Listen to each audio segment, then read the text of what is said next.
தொடர்ந்து ஒன்றிய அரசு மாநில அரசை மாற்றான் தாய் மனப்பான்மையோடு நிதி ஒதுக்கீடு செய்யாமல் தமிழ்நாட்டை ஒன்றிய அரசு வஞ்சித்து வருகிறது.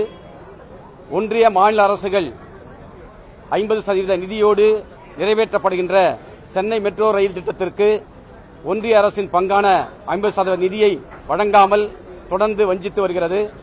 அதோடு மட்டுமல்லாமல் குடிநீர் தேவைகளுக்காக ஒன்றிய மாநில அரசுகள் நிறைவேற்றி வருகின்ற ஜல்ஜீவன் திட்டத்துக்கு வழங்க வேண்டிய நிதியை கூட ஒன்றிய அரசு வழங்காமல் வஞ்சித்து வருகின்றது.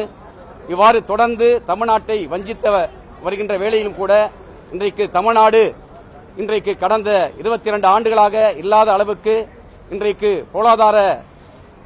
பொருளாதாரத்தில் இன்றைக்கு 11.19% எட்டி இன்றைக்கு உயர்ந்திருக்கிறது. அதோடு மட்டுமல்லாமல் இன்றைக்கு பெண்கள் இந்தியாவிலேயே அதிக அளவு தொழிற்சாலைகளை பணிபுரிகின்ற மாநிலத்தில் தமிழ்நாடு இன்றைக்கு முதலிடத்திருக்கிறது. உயர்கல்வி கற்றோர் எண்ணிக்கையில் இன்றைக்கு தமிழ்நாடு உயர்ந்த இடத்தில் இருக்கிறது. அதோடு மட்டுமல்லாமல் மின்பொருள் ஏற்றுமதியில் இன்றைக்கு தமிழ்நாடு உயர்ந்த இடத்தில் இருக்கிறது. அதோடு மட்டுமல்லாமல் அதிக தொழிற்சாலை கொண்ட மாநிலங்களில் தமிழ்நாடு இன்றைக்கு முதலிடத்தில் இருக்கிறது. அதிக தொழிலாளர்கள் வேலை செய்கின்ற மாநிலங்களில் இன்றைக்கு தமிழ்நாடு முதலிடத்தில் இருக்கிறது. இவ்வாறு தொடர்ந்து ஒன்றிய அரசு மாநில அரசை வஞ்சிக்கப்பட்ட நிலையிலும் நம்முடைய முதலமைச்சருடைய கடினமான உழைப்பு மற்றும் சீரிய நிர்வாக தலைமையினால் இன்றைக்கு தமிழ்நாடு இந்தியாவிலேயே முதலிடத்தில் இருந்து கொண்டிருக்கிறது. அதோடு மட்டுமல்லாமல் இன்றைக்கு தொடர்ந்து இந்த நிதிநிலை அறிக்கையில் மக்கள் நல்வாழ்வு திட்டங்களுக்கு மகளிர், குழந்தைகள், அதேபோல மாற்றுத்திறனாளிகள், மேலும் தொல்குடிகள் ஆகியோர்களுக்கு வளர்ச்சிப் பணிகளுக்காக இந்த நிதிநிலை அறிக்கையில் கூடுதலாக நிதி என்பது ஒதுக்கீடு செய்யப்பட்டிருக்கிறது. மகளிர் உரிமைத் தொகை தேர்தல் விதிமுறைகளை காரணம் காட்டி நிறுத்தக்கூடும் என்பதை முன்கூட்டியே அறிந்து 3 மாதங்களுக்கான 3000 ரூபாயும், அதேபோல கோடை சிறப்பு உதவித்தொகையாக 2000 ரூபாயும், ஆக மொத்தம் 5000 ரூபாயை 1,31,00,000 மகளிருக்கு இன்றைக்கு அவருடைய வங்கிக் கணக்கில் செலுத்துவதற்காக இந்த இடைக்கால நிதிநிலை அறிக்கையில் 6500 கோடி நிதி ஒதுக்கீடு செய்யப்பட்டிருப்பதை வரவேற்கிறோம்.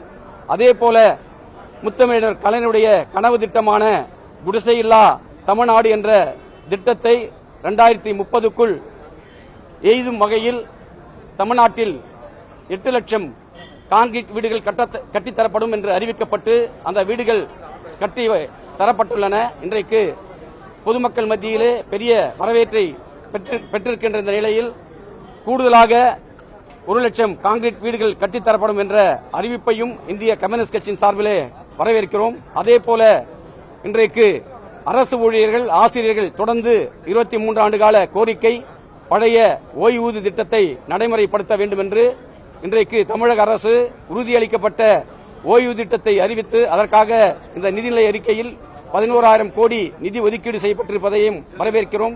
அதேபோல இன்றைக்கு தொடர்ந்து அனைத்து உள்ளாட்சி அமைப்புகளும் பணியாற்றக்கூடிய தூய்மை பணியாளர்கள், தூய்மை காவலர்கள், மேல்நிலை நீர்த்தேக்க தொட்டி ஆபரேட்டர்கள் எல்லாம் ஊதிய உயர்வு, பணி நிரந்தரம் கேட்டு போராடி வருகிறார்கள். அவருடைய கோரிக்கையும் அரசு நிறைவேற்ற வேண்டும். அதேபோல ஊராட்சி செயலாளர்கள், சத்துணவு மற்றும் அங்கன்வாடி ஊழியர்களை ஓய்வூதிய திட்டத்தில் இணைக்கப்பட வேண்டும். அதேபோல மருத்துவ மற்றும் மக்கள் நல்வாழ்வுத்துறையிலே பணியாற்றக்கூடிய மருத்துவர்கள், செவிலியர்கள், மருத்துவ பணியாளர்கள் மற்றும் ஆசா பணியாளர்களுக்கு ஊதிய உயர்வு மற்றும் 10 ஆண்டுகளுக்கு மேலாக பணியாற்றக்கூடியவர்களுக்கு பணி நிரந்தரம் செய்யப்பட வேண்டும்.